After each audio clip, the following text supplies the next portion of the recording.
ભાવનગર મહિલા કોંગ્રેસ દ્વારા કમિશનરને ફુલસર ગામના ડિમોલેશન પગલે ભોગ બનનારને લઈને રજૂઆત કરવામાં આવી હતી। મહિલા કોંગ્રેસે કમિશનરને 18 મીટરના રોડની જગ્યા બાદની જમીનમાં રહેવાની વ્યવસ્થા કરી આપવામાં આવે તેમજ 14 વર્ષથી રહેતા વ્યક્તિ પણ જે તે જમીનનો અડધો માલિક બની જાય છે ત્યારે એ લોકો વર્ષોથી રહે છે, જેને લઈને કમિશનરને રજૂઆત કરી હતી। આ સાથે મહિલા કોંગ્રેસ અને કોંગ્રેસના કોર્પોરેટરો દ્વારા મેયરને પણ રજૂઆત કરાઈ હતી।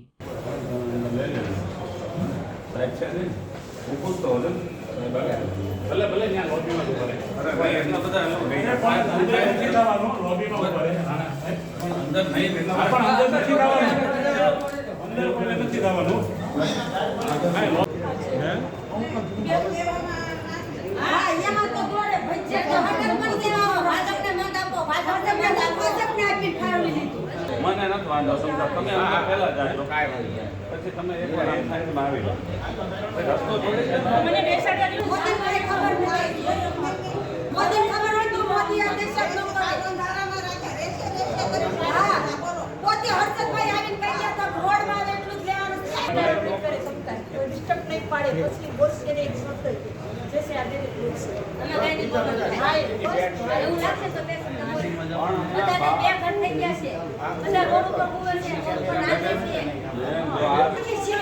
ખબર પડે ભાજપના એ તો રખડ છે તે નિહાળ લાગશે।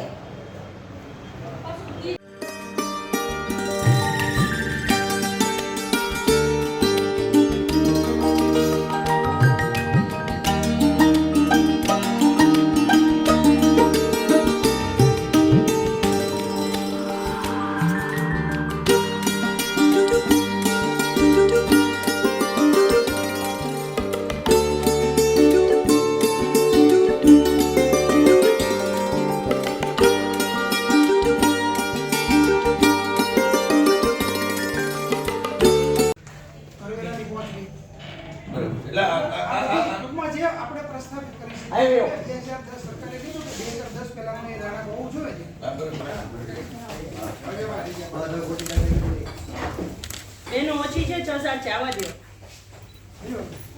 કમિશનર સાહેબ ના મારા એટલે કાંઈ વિષમતાને કારણે ડોક્યુમેન્ટ ન મળ્યા હોય એને કારણે મકાન નથી આપી શક્યા। પણ તમે જુઓ સાહેબ એની પરિસ્થિતિ, આજે 7-8 ઘરના લોકો બહાર રોડ ઉપર જળે છે, રાતે હુવે બહાર, એની કોઈ એવી વ્યવસ્થા નથી કે કોઈ ભાડાનું મકાન રાખીને રહી શકે।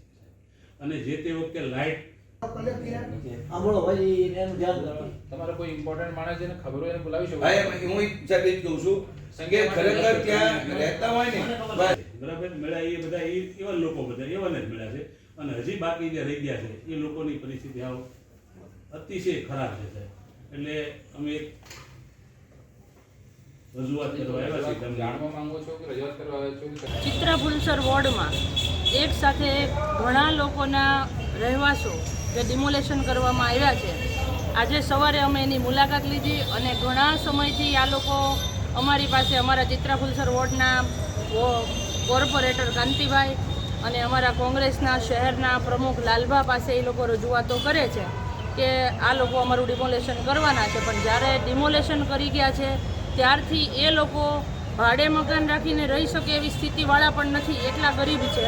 અને આ શિયાળાની ઠંડીમાં રાત્રે 12 એમનેમ જમવાનું ને કોઈક જમવા આપવા આવે છે એનું તો બધી ઘર વખરી પણ ડિમોલાઇટ થઈ ગઈ છે અને 12 દિવસને રાત 12 રોડ ઉપર બેઠ્યા રહે છે અને ખૂબ રડે છે। અમે એની આજ સવારે અમારી ટીમે એની મુલાકાત લીધી અને આજે અમે કમિશનર સાહેબને એમના માટે કંઈક વૈકલ્પિક વ્યવસ્થા કરી દે એના માટે રજૂઆત કરવા માટે અમે આવ્યા છીએ।